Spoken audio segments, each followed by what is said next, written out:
Hello, and welcome to Healthy California podcast. My name is Linda Brown, and I am the host of Healthy California, where my goal is to help educate you on your daily choices so we all can become healthy. I believe you, your family, your neighbor, and your community are all looking for better ways and simple ways to return to being healthy. Many of you have health issues or have family that's going through tough times that seemingly have no answers. It's frustrating. There are questions about health, environment, foods, exercise, and lifestyle, and it can be all overwhelming. And who do you believe? And where's the science behind it? This podcast will unravel the mystery behind being unhealthy and talk about little things that we can do in our lives to make a positive change in our health from all angles. So to be healthy, we need to have physical health, mental health, environmental health, financial and social health, and of course, spiritual health. Let's answer some of these questions to get healthy. What good is just listening to a podcast? I will give you resources as well, ways to take steps and make positive changes in your life to becoming healthy. This is a journey, not an assignment, so be kind to yourself. Hello, California. Thank you for joining me today. Today I am going in a little bit lighter subject than last week. I'm going to talk about raising healthy children. So the reason why this is important is because children are our future, right? And the world today it's hard to raise children because they're being bombarded from every angle about everything. So I'm going to give you some good habits that you can teach your kids, and then at the end, I have someone that is going to give us some tips on how she raises her children healthy. So we're all kind of going through this together, and we're a community and trying to help each other out. So let's talk about how we can start raising, or how we can continue to raise healthy children. Raising healthy children isn't just about raising children free of illness or free of disease. Because you can have someone that is free of disease doesn't mean they're healthy. Just because they don't have a diagnosis does not mean that they're healthy, because you can still feel like crap, right? So it's important to teach children how to make choices, lead them through their life in a healthy manner.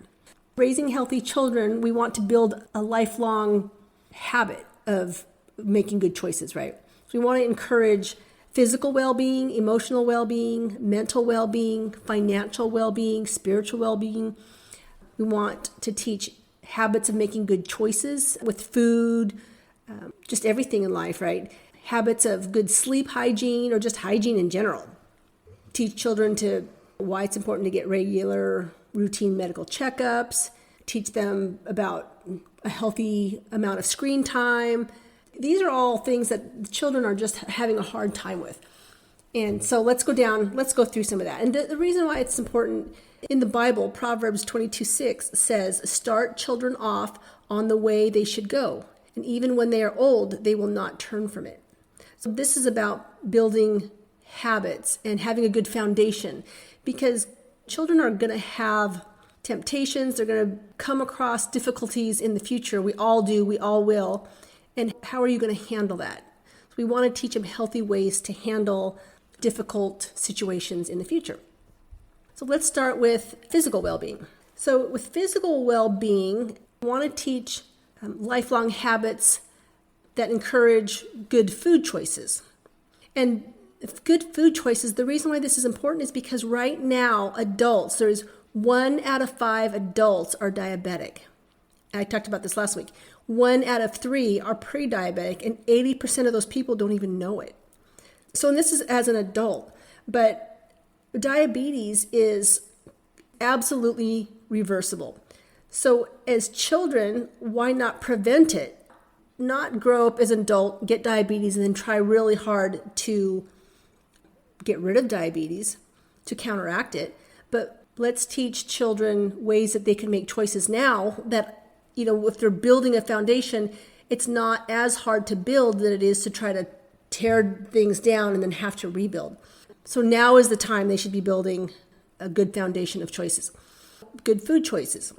Children have healthy food or make good food choices. It helps with their growth and development. When you don't eat healthy, you don't grow and you don't develop well. Part of the definition of nutrition, according to the Macmillan Dictionary, is nutrition is that which makes you grow and heal and recover. We want to make good choices, food choices, so that kids can grow and develop. When you have good food choices, you have more energy, you have more focus, you have a healthier immune system, you prevent chronic disease. All this can be happening now as children. They can be preventing chronic disease.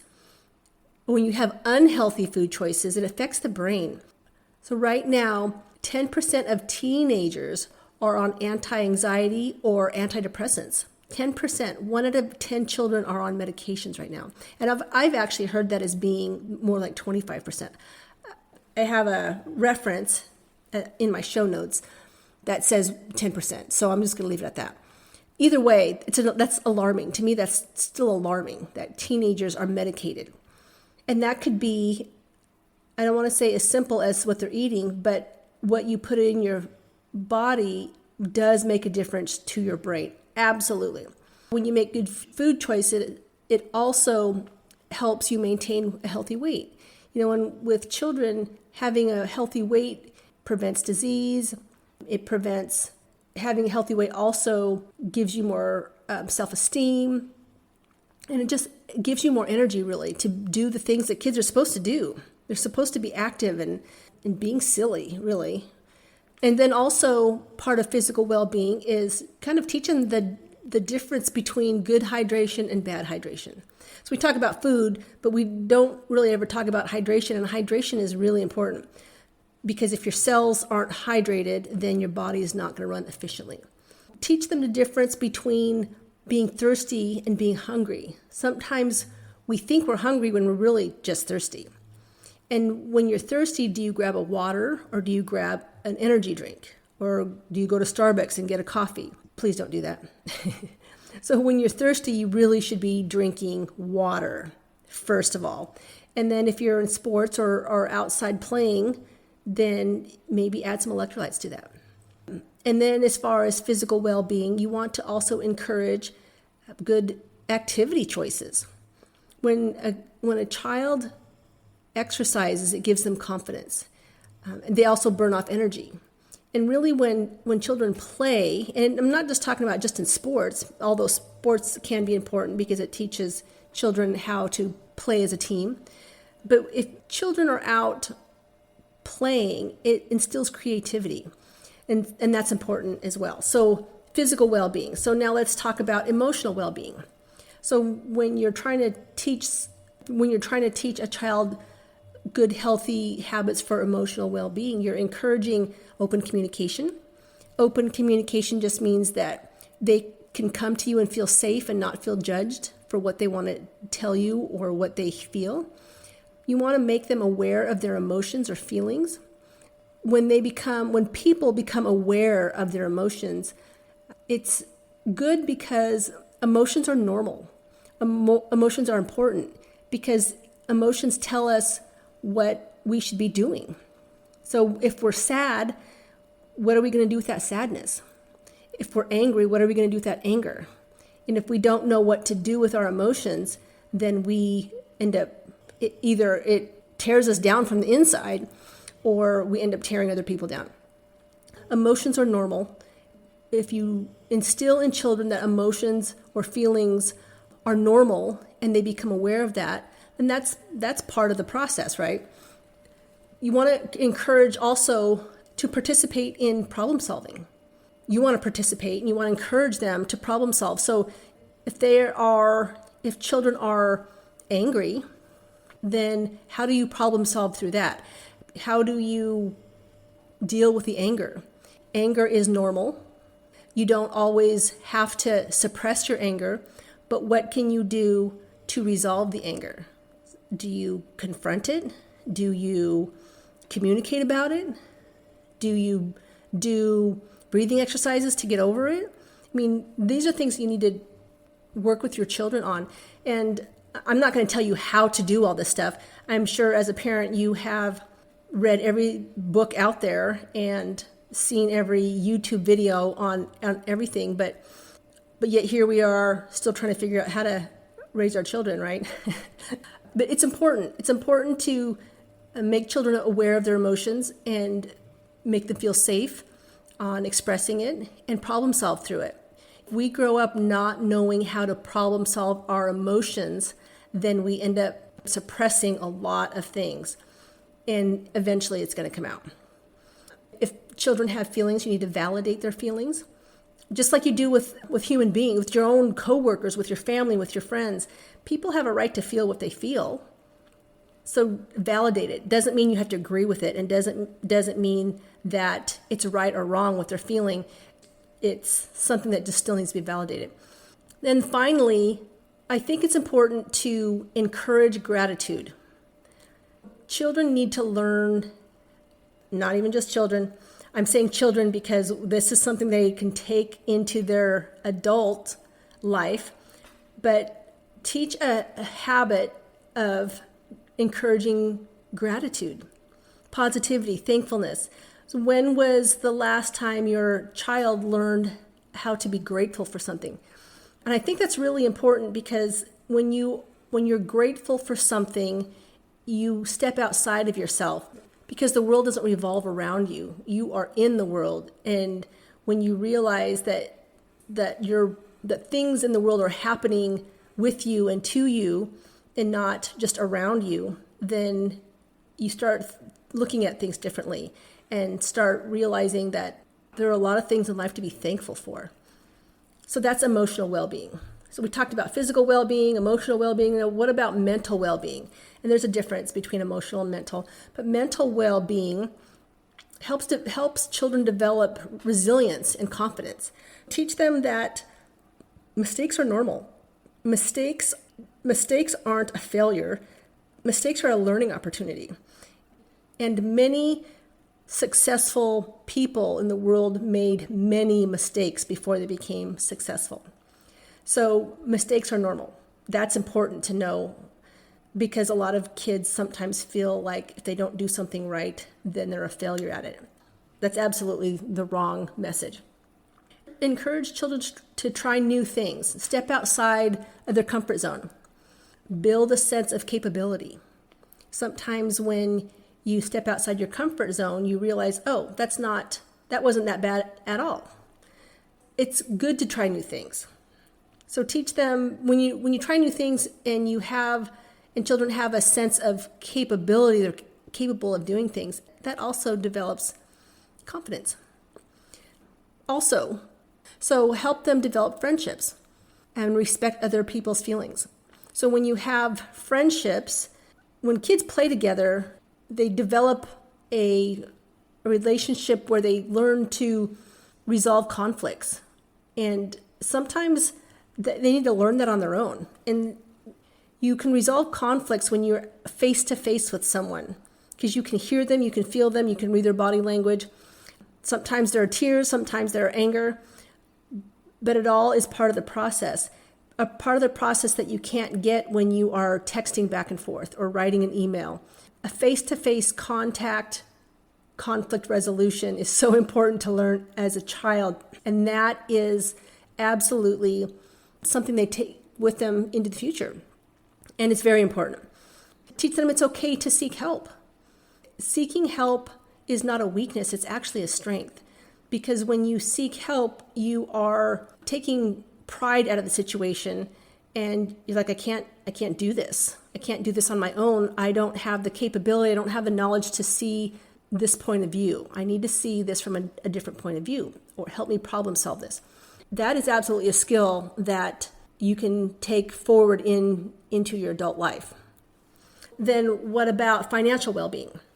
Well, financial well-being is definitely something they don't learn in school. What do we do with financial well-being? Very important because money runs the world. Can't really survive without knowing finances, but yet they don't teach it in school. So teach the value of money, how it's earned, how it's spent. Introduce savings. Teach them short-term versus long-term savings. Are they going to save, they're going to make $1 and spend it on a candy bar, or are they going to make $1 and then make another $1 tomorrow, and before you know it, they can buy a bike? That's long-term savings. Set goals. This is how much you're going to have to earn to buy this toy.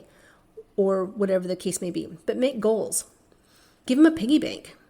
Who has piggy banks these days?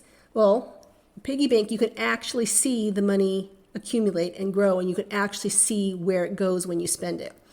And the way the world works right now, we don't see where our money goes because we just put our phone up to this thing on the counter and it just takes our money. There's no actual transaction where we have to pull pennies out of our and count pennies out on the counter and pay for it. That doesn't happen anymore. So there's really not a lot of emotional ties to money. So get a piggy bank and have them watch that money grow and go when it needs to go. And then teach that when you do that, there's no impulse buying. Right now, we all impulse buy. And so when we impulse buy, we develop debt with credit cards because we don't learn how to wait and save for what we want. Now is also a good time as a child to learn how to not get in debt. If this is hard to teach, then Dave Ramsey has resources for teaching children how to manage money. So teach them budgeting, save, spend, give. You save money, you spend money, you give money. And if you're a Christian, then you give money first. You give and then you save and you spend. But you live within your means. So if you have all the necessities paid for, then everything else is not a need, but it's more of a want. So to help children understand the difference between a need and a want. A need is, according to Dave Ramsey, a need is a necessity, right? So food, shelter, transportation, utilities, that's all a necessity. And children don't have to worry about that, but they do have to learn eventually that a need is different than a want. Do you need Michael Jordan shoes or do you want Michael Jordan shoes? That's something that if you can teach a child that now, that is something that will absolutely be a skill in the future. And if you look at the world right now, I wish people would have learned this. I wish I would have learned this in school as well. This is something that needs to be taught in school. So give an allowance with responsibility. If your child gets an allowance, make sure that they have a responsibility for it. And if you don't give an allowance, then you still can teach your child how to work for money, right? So when I was a child, my brothers and sister and I, we had a paper route, we mowed lawns, we weeded people's gardens, I cleaned stalls, horses, walked dogs. I was moving and the next door neighbor kid ran up to me and he says, "Do you have any kids?" And I said, "No, I don't have any kids, but I have a dog." And he's like, "Oh, you have a dog. I love dogs." And then he ran back to his house. And then the very next day, on my door was taped a sign that said, "Dog walking service, $5." So, I mean, how do you say no to that, right? He was very resourceful. He loved dogs. So he was my dog walker. And it was just super sweet. Kids can be very creative. So maybe walk a dog, maybe mow a lawn. Maybe your child likes to cook and wants to bake and sell cookies. Maybe they have a gift for arts and crafts and want to paint pictures, paint, whatever. But sometimes children, they have a creativity that is untapped or that we don't even realize. Maybe let them figure it out.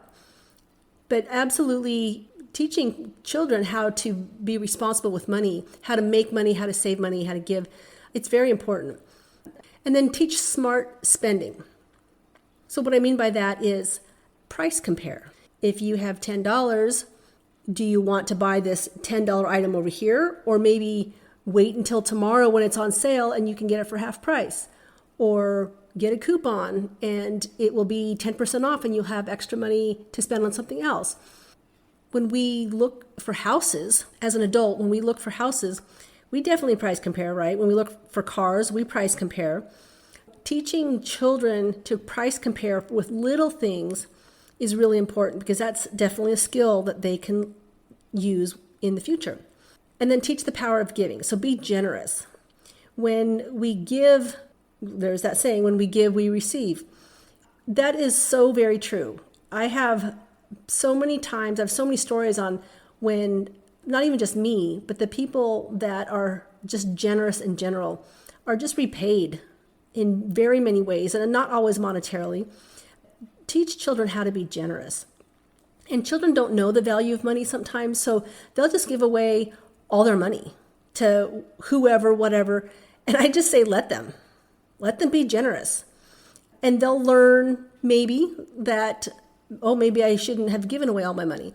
Or maybe they'll learn, I just gave away all my money and I feel great, and now I have a friend, and now I have people giving money to me. Or, let them learn that lesson. I think that's important. Just the power of generosity is really important. And then lead by example. So all these things we can do to lead by example because children are watching us. They're watching the decisions we make. They're watching what we do with our money, what we're saving and what we're not saving, what we're being impulsive on. So it's important to lead by example. What other thing can we do? So there's spiritual well-being. Teaching kids how to be spiritually healthy. I already said practice gratitude, practice thankfulness, but even just making a thank you card. We don't make thank you cards hardly anymore. We barely say thank you. We say thanks. But sometimes if you say thank you, not even just say thank you, but thank you for what? Thank you for that glass of water. Thank you for loaning me this pencil. Thank you for, make them say the full sentence. Thank you for, whatever that may be. Because that thank you for, I'll just say a bottle of water. Thank you for a bottle of water turns out to then end up being, thank you for seeing that I was thirsty. Thank you for giving me the bottle of water when you didn't have any other water to give and you gave your last bottle of water to me. They start seeing things that is more than just being the courtesy thanks. Teach children how to be truly thankful, gratitude thankful. And then also for spiritual well-being, spiritual health, serve. Teach children how to serve outside themselves, right? So serve in their community, serve their neighbors, your next door neighbor. If children want to mow lawns, maybe there's a lawn that needs to be mowed and someone doesn't have the means to mow their lawn. Maybe just go and mow someone's lawn. Bring them some food. There's so many people in this world right now that need help, that need a smile. When you smile at someone, that is actually serving because you are giving something to someone that may just have needed that at that time. So when you give a smile to someone even, that's serving, that's being a servant to them. Teach children how to serve in general. Just step outside themselves and give to their community. Another way you can be spiritually healthy is spending time in nature. We are intended to be in nature. Believe it or not, there's some people out there that I will never go to nature. But we were made to be in this creation, feet on the ground, breathing the air, having the sun hit our face, sunlight coming through our eyes, wind blowing through our hair. That resets us, and we are physiologically intended to have sun coming through our eyes and hitting our skin. That's how we get our vitamin D. We are created to have sun hit our skin. Spend time in nature. That could be very spiritual in itself. And then another spiritual health habit would be create a ritual. A ritual could be anything. We have rituals of, brushing our teeth before bed, but maybe make a ritual for, again, I'm going to go back to this gratitude and thank you, a ritual for every day saying 3 things that we're thankful for, 5 things, 10 things we're thankful for on the way home from school, maybe at the dinner table, maybe before you go to sleep. This would be something that you can do with them as well, because we all need to be thankful. And sometimes it's hard to what can I be thankful for? And it could be as easy as, I am thankful that I had enough gas in my car to be able to take you to school. That could be something that, we just need to be thankful for. I'm so thankful that a tree didn't fall in my house in that windstorm. There's so many things to be thankful for, and we just forget sometimes that we just need to be grateful for the little things. And then it's for spiritual health, encourage self-reflection. Maybe ask the question, what is one thing today that made you happy? What is one thing that you could change? What is absolutely one thing in your life that happened today that you would never change because it was so great?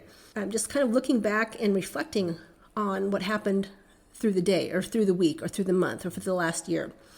And then again, lead by example. And then there's other things that you can teach children to be healthy is the habits of just good sleep hygiene. We spend a third of our life sleeping, and we need to sleep because when we are sleeping, that's when we heal. That's when children grow. So if you're not sleeping and you're not growing, and your mind needs to be reset as well. Children need to have sleep. When I was growing up, my dad didn't believe that. Children were meant to be up at 5 o'clock in the morning, and the early bird gets the worm. So we were up working. We're never hardly allowed to sleep in. As an adult now, I look back, I'm like, oh, I really could have used more sleep. But my dad instilled in us good hard work, right? So back in the day, he was teaching us how to be uncomfortable and how to just learn to work. So that part I thank him for. I have a hard time sleeping now, I think, because it's hard for me just to relax and just settle down when there's so many things to do. Teach children that it's good to get sleep. Get ready for sleep. Brush your teeth, change into your pajamas, do all the things, settle yourself in for the evening. And then other things besides sleep hygiene, just hygiene in general. Teach kids good hygiene. Kids can be lazy. They don't want to take baths. They don't want to change their clothes. There's a lot of things that kids just don't want to do. But the world appreciates them doing it. So teach kids good hygiene. And then teach them that it's good to have routine medical checkups. It's good to limit screen time. Encourage kids to get off the phone, off the computer, and have some social interactions. Screen time is actually not good for children, long-term screen time, because the brainwaves get fixed in a way that doesn't encourage creativity. And screen time can affect your sleep. It can affect the way you get through life as far as social interactions. So just limit screen time. There's no reason to be on a computer or on a phone for hours a day. There's absolutely no reason for it. And if you're a single parent, ask for help from a trustworthy source, of course, but from a neighbor, from a church, from a family, coworker. Being a parent is hard, but being a single parent is really hard, and it's good to ask for help. We all need help at some time in our life. And it's really important that children are raised healthy, which means you have to be a good role model, and asking for help is one of those things that will keep your child healthy, but will also teach your child that it's okay to ask for help. And this type of stuff isn't taught in school.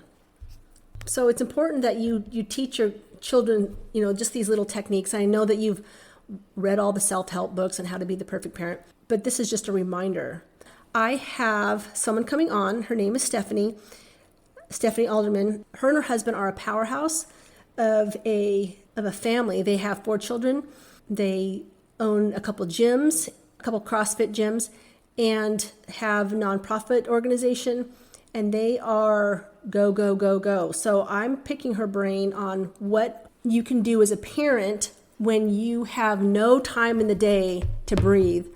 What can you do when you're trying to raise a healthy family? So let's see what Stephanie has to say.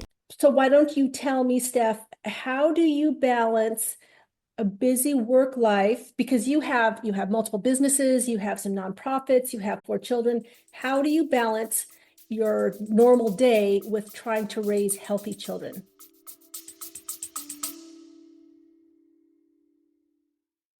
I want to take a second to share a helpful resource with you. I have a free health questionnaire designed to pinpoint the areas in your life that you need to focus on for optimal wellness.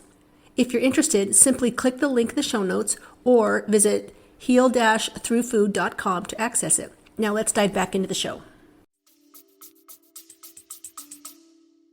Oh my goodness. I'd love to say it is perfect, but it's not. It's always an adjustment.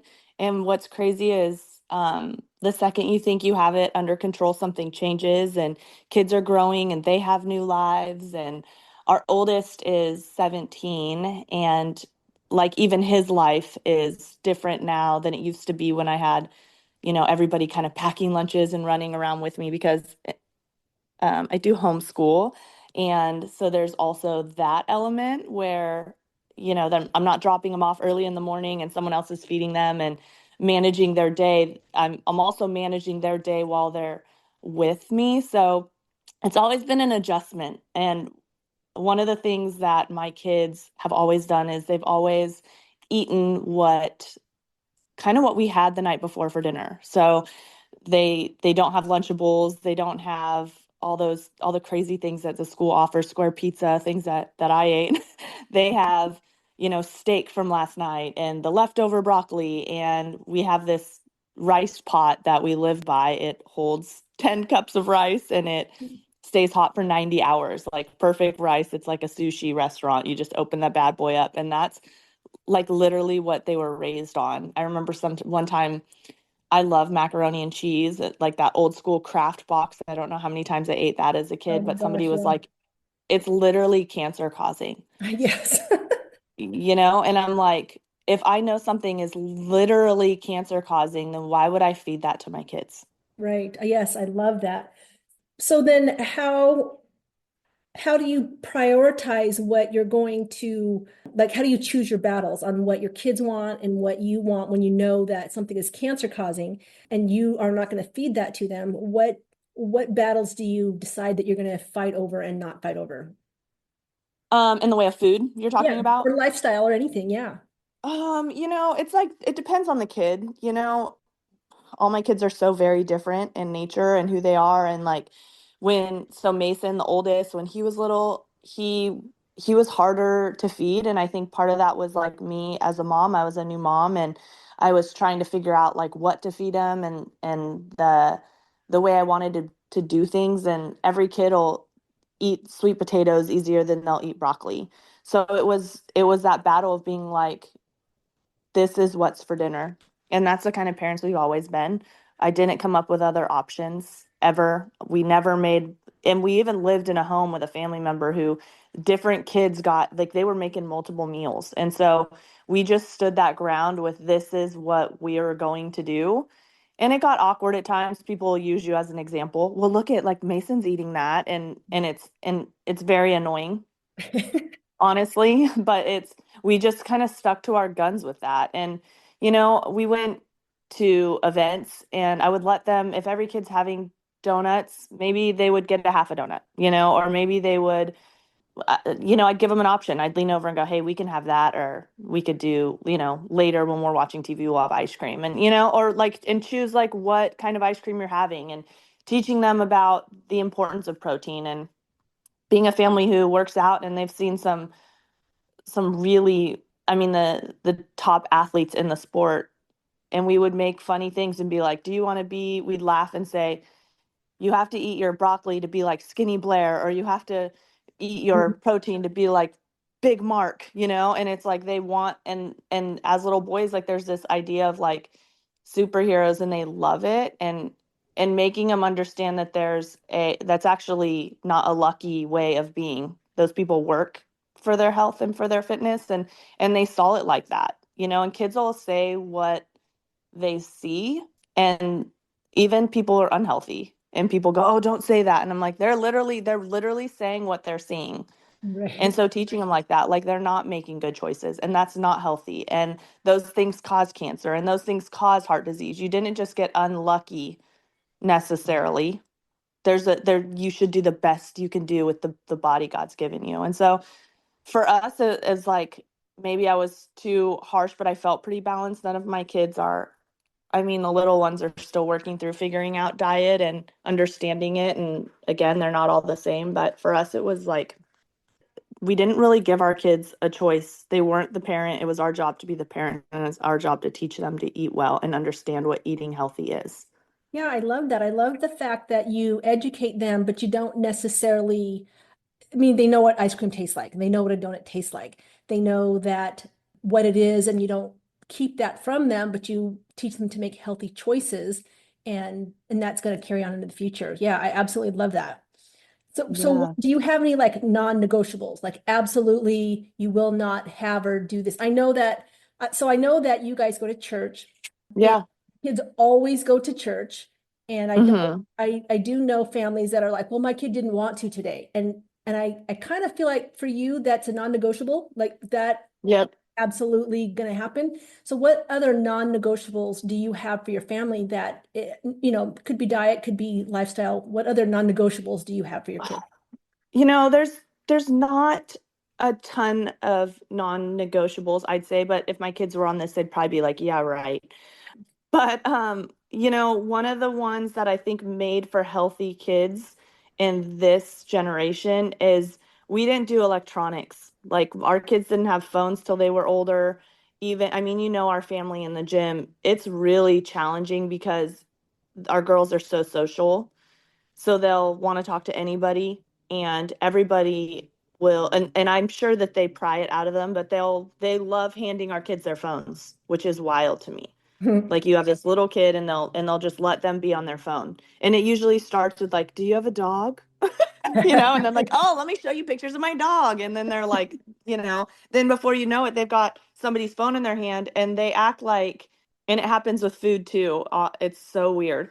They forget that we are there for 5 hours and we've had 5 different hours of people just like them that are trying to hand them their phone.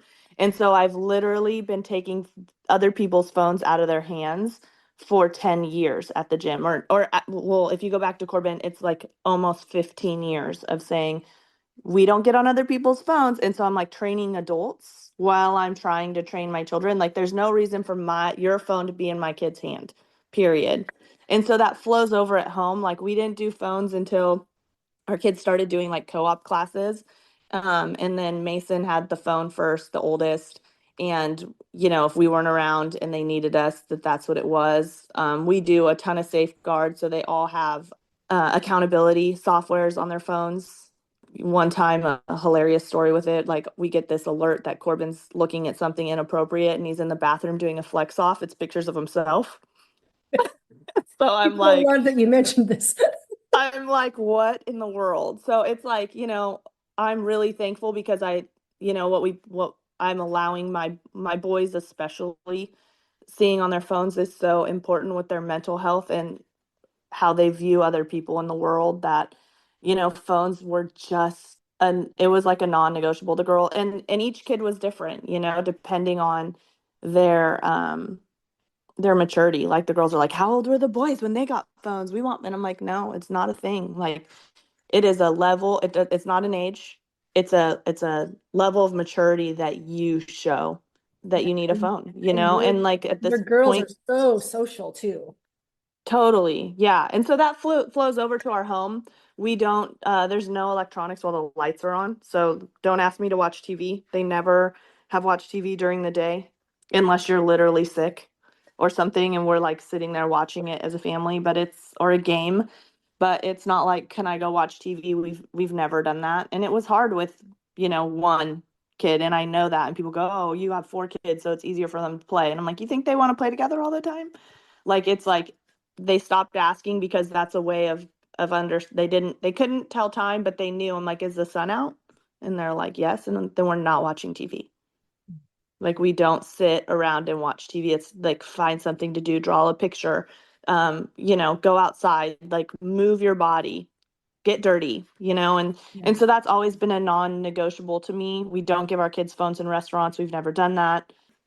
I guess outside of like I said, spiritually, it's always been letting them find creativity in the world versus sitting on electronics, I think has made our kids a lot of the way who they are because they would love to just sit there on a phone. Yeah, especially that's, Corbin I and the mean, your girls. kids are so well-rounded in that sense. So like when you so at your gym, Hmm. you have your kids are very much a part of the gym. I mean, people have seen them grow up from the time they're little to now, and that's just Oh part yeah. of life. So what would you tell someone who doesn't have who doesn't go to the gym regularly or afraid to go to the gym because they can't bring their kids?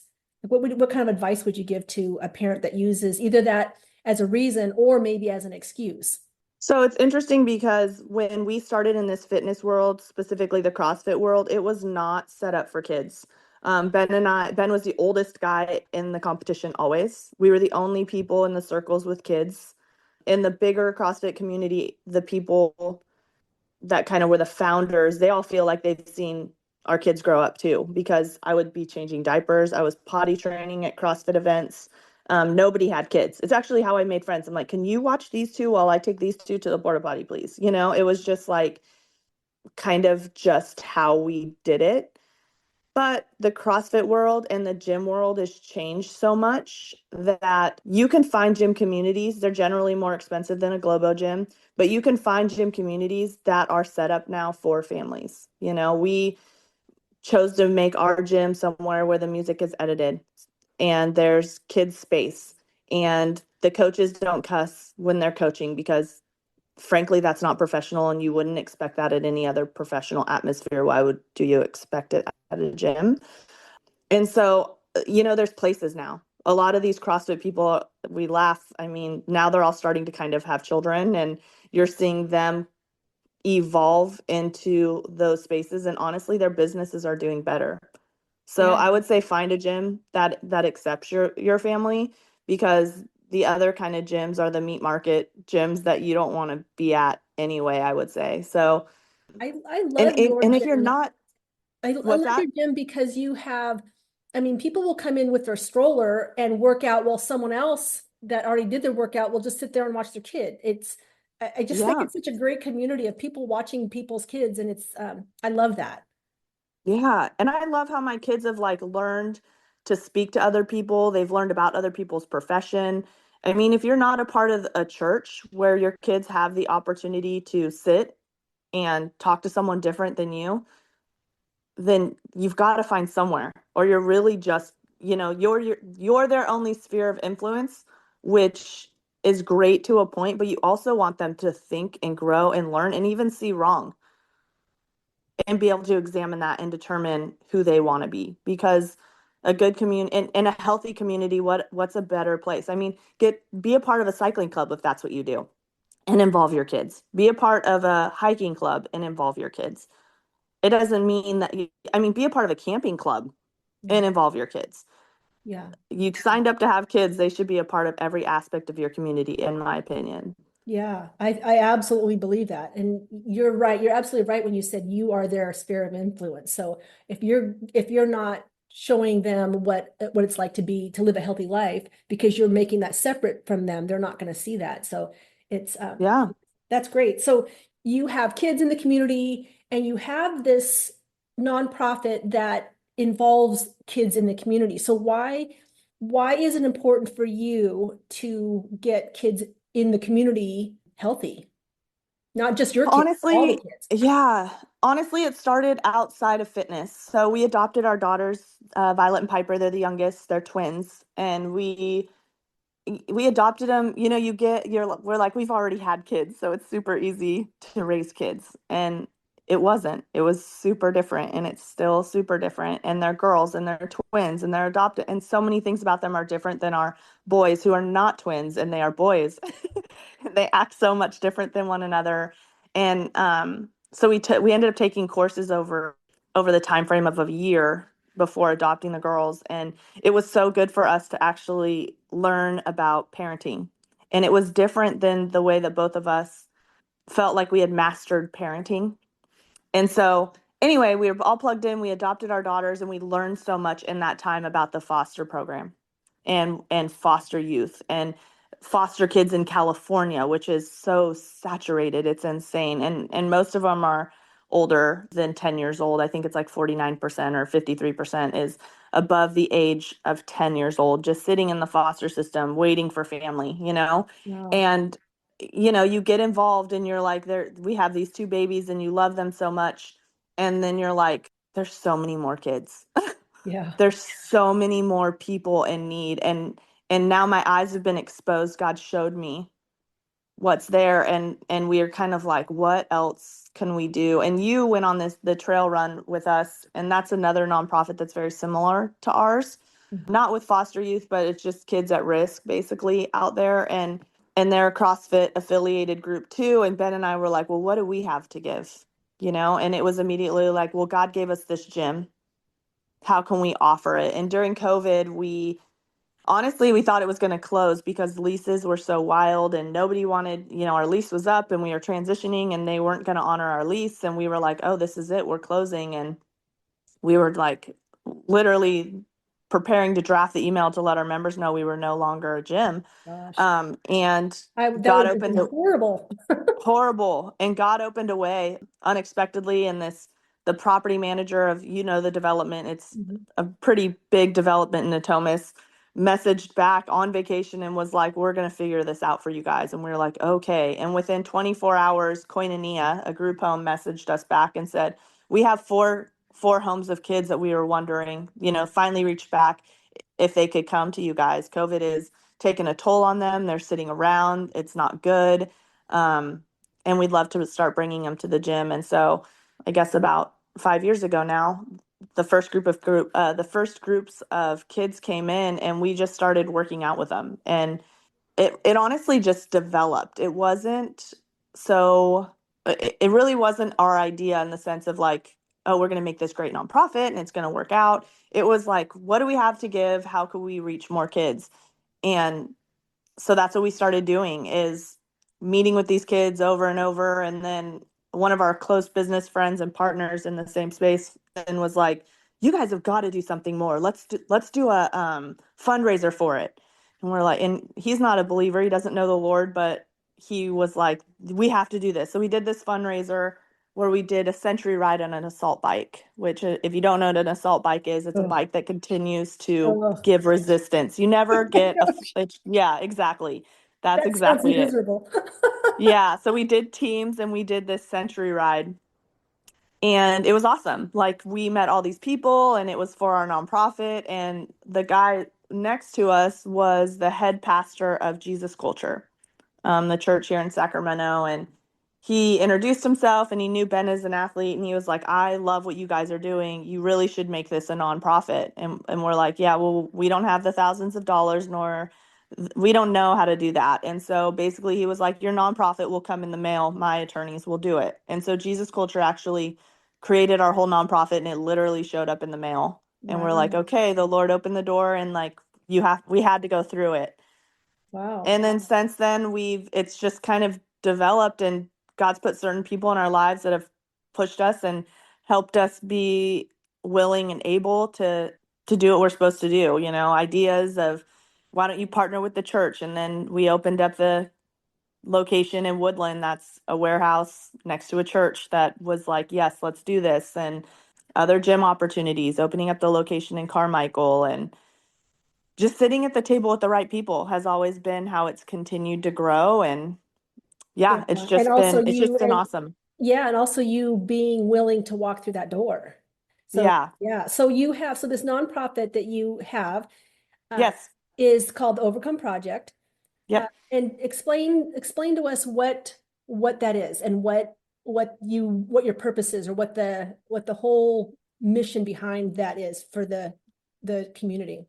Yeah, so the Overcome Project is based on the idea that really these kids need hope, you know, and the hope that we believe in is the hope of Jesus. Being able to share with these kids that there's a hope, because I can't promise that their lives are going to get better. You know, these kids have parents in jail for the most part, parents that are dead from gang violence. Like, their lives are not easy. You know, I can't really give them much more than the hope of Jesus, because I don't know what's next for them.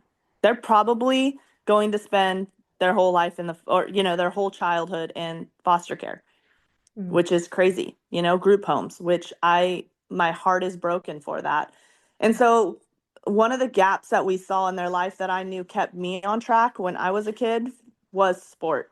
And sport, having a coach, someone who was in my corner, someone who believed in me, someone who was teaching me something was a game changer. I wanted to be at practice. I wanted to have character on the court. I wanted to, yeah, you wanted to have that coach believe in you. Yeah. And so that's kind of what we've done with the Overcome Project. We sit with these kids through really hard CrossFit workouts on that stupid assault bike on, you know, and we train with them and we show them how they can literally overcome something that they weren't sure that they were going to be able to. We give them success in that day and show them how they can train their bodies and become more healthy, and they'll go home and they'll do push-up workouts at the group home, and they'll do these things that we hear about that we're just so pumped to do. It's just really cool to hear. And then, you've had a coach, I'm sure, that you get through that hard thing and you're emotional and things are hard, and you have that, it opens you up. And so we sit with them after the workout and we talk to them. We do what we call as a word of the day. So the word may be overcome, and we ask them what they think overcome means, and we talk about it, and we tell them what the Bible says overcome means, and we explain to them how they are capable of overcoming. And for us, it's, that's kind of our tagline, that God says that he overcame the world.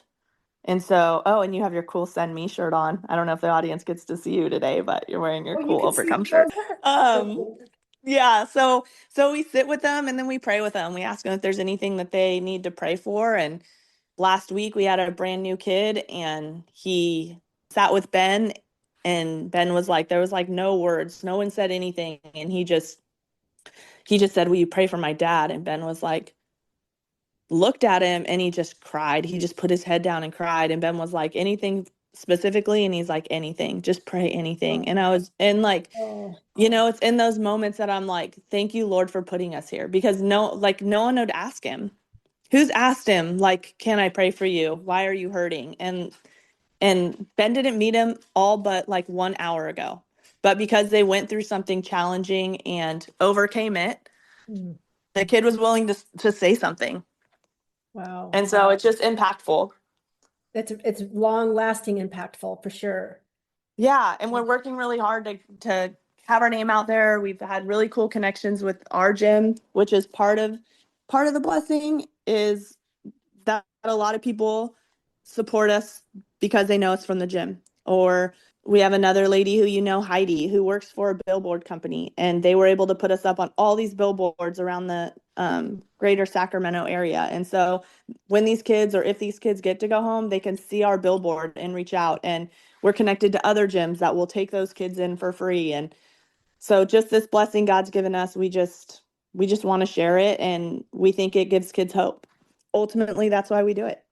That's so great. The especially, the youth just needs they I mean they just need some sort of foundation, a positive foundation to carry them through. I think it's amazing. How can people, do you only take children that are from the foster care system? No. So we have private classes for those kids that come in from group homes. We do not mix them in with the other kids, just because a lot of them are court appointed. So Mm, that means that they've been removed for, getting in a lot of trouble. mhm, So they'll come in as a group. They tend to be a little bit more stable if nothing changes. So they stay as a group, and those classes are private. But we also have classes that are completely open to any kid that wants to come. There's some kids that are coming from home and home is just a little bit difficult, or there's kids that are just, they need something. I've had kids who are, eating disorders. I've had kids from, I mean, literally any walk of life. Pretty much every kid in this community is at risk, right? There's social media, there's all this stuff that they just don't even have control of coming at them from every direction. We've never said no to any kid. We've even had an adult kid who's a 19-year-old mom show up, and the coaches hold her baby and teach her how to work out, and just give wow. her community. And so that's been really cool too. There's really been no kid that we've turned away. Even young adults were like, "Hey, come in, help us serve these other people." And see, like, now you're an adult, how do you serve others, and kind of teaching them that way. Right. Because everyone can help someone, no matter Yeah. the situation you're in. So Totally.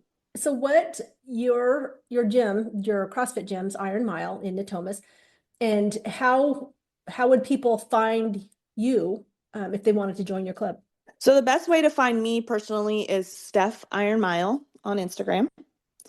And then you can find the Overcome Project. Same thing. Instagram's really easy. And then Iron Mile is on Instagram, really easy. Or we also have some websites. And then if someone wanted to check out the Overcome Project or donate any money to the Overcome Project, how would they do that? On the Overcome Proj, PROJ.org, they can jump on there and donate on a link, or they can also Venmo is a great way to do it. And then finding us on Instagram or even me personally and messaging me if you know a kiddo or want to get involved is a great way to reach me. Yeah, you guys have such a great organization. And Thank you so I much. just did, my podcast was about my just generally Healthy California podcast is about keeping California healthy. And and we always talk about, if you listen to podcasts, they always talk about how to keep yourself healthy, but the children are not part of that. There's a whole different podcast for keeping children healthy, but it's important people make life decisions for their health, but part of their health is their family. So I just thought it was really important to get your view about children because you do a lot and your children are so healthy. And Thank you. yeah, and I just love they're healthy, not just, physically or through diet, but they just, just talking to them, you can just tell that they are very well-rounded. And I love that. I love seeing them at the gym. So I wanted to see how Yeah. it was that you were raising your children. So, Yeah. I and think, you're very faith-based, and I love that as well. thank you. I think a really important thing about healthy children, even mentally, and it flows over to the food side and physical side, is we don't shy away from being honest with our kids. If our kids see something and they bring it up, we have the conversation, and our daughters being adopted, and they were adopted at a very young age. We could have very much so, other than that we look so different, is we could have very much so just avoided the topic, but we don't. They get to see all these other kids in the foster system. They have cousins who, are being adopted, because I have family members now who've kind of, done similar family growing activities. Is we talk about it. Even last night in the car on the way home from church, they're like, I forget how it even came up. Oh, they asked, my mom passed away, and they're asking about Mhm. my mom passing away. And, then we talk about their mom and how that's also a loss, and Mm. that it's okay that it's a loss, because it's going to be, someday it's going to come up, and it comes up now. And then, and then they want to talk about their periods, and they want to talk about craziness. But it's like we just talk about it, Mom, are you on your period right now? I'm like, oh, okay. Like it's and they just want to talk about it. And being able to just talk about it is so freeing. And it's a little uncomfortable at first. And with Mason, we laugh because, now it's a boyfriend, girlfriend, those kind of talks. And I think bringing it up when it crosses your mind, those hard topics. And then when they bring them up, not shying away from the conversation. And I was saying being a little bit vulnerable too with Mason, the oldest, because now it's like the dating stages, and preparing to move out and to graduate and do those things. And it's like being honest with him and saying, this is the first time your dad and I have done this too. You're our first round. Yeah, Like we might be old, but we're not professionals. yeah, And letting him hear us say that, we're kind of processing this too. And this is how yeah, we do it for now. And if you want things to change, come talk. And he's done that, and I'm grateful. And he's probably our most quiet child in the way of a young man, in the way of just bringing things up, I guess, and yeah, being a little waiting for a quiet moment, and needing to just process like that. And usually it's just him and I in the kitchen, and he'll just calmly say something, and I'll go, okay. And here we go, where the girls are just like, Mom, are you on your period? What? But the So just, communication is so important because we all process differently and we all need, we don't know how to communicate sometimes, but when you are communicating with someone and you know that it's okay, that they're going to receive it, No Yeah. matter how hard it is for you to get it out, you're not going to be judged, then that's important to learn. And that's a skill that, they can take on as they go on into their adult life. Yeah, they'll talk about anything. I mean, I'm fearful of what they tell people. So Steph, thank you so much for your time. Yeah, thank you. Thank you for joining me today. I hope you learned something new. Health care and treatment should focus on being proactive and preventative, emphasizing the importance of addressing the root cause of a disease or illness. While the U.S. has an excellent trauma medicine system, helping patients when problems arise, our goals should be to prevent disease before they happen. That's why this podcast is so important to me. If you're needing further guidance or have questions on a particular matter, you can find my contact information in the show notes, where you can set up a 15-minute consultation. I also recommend you adding a functional nutritionist, a functional medicine practitioner, and a physical therapist to your healthcare team. This podcast reflects my personal opinions based on extensive research and education. It is not intended for medical diagnosis or treatment and should never replace the advice from your doctor or other healthcare professionals. To continue providing this free information, I rely on your support. Follow, subscribe, like, and share this podcast with your family and friends, or on social media. Don't forget to turn on your notifications to stay updated whenever I have a new episode released. Educating you and empowering you to take back your health is my ultimate goal. By gathering knowledge and implementing small but impactful changes, you can reclaim your well-being. This is a journey, not a quick fix, so be kind to yourself, and I'll be there to help. You got this.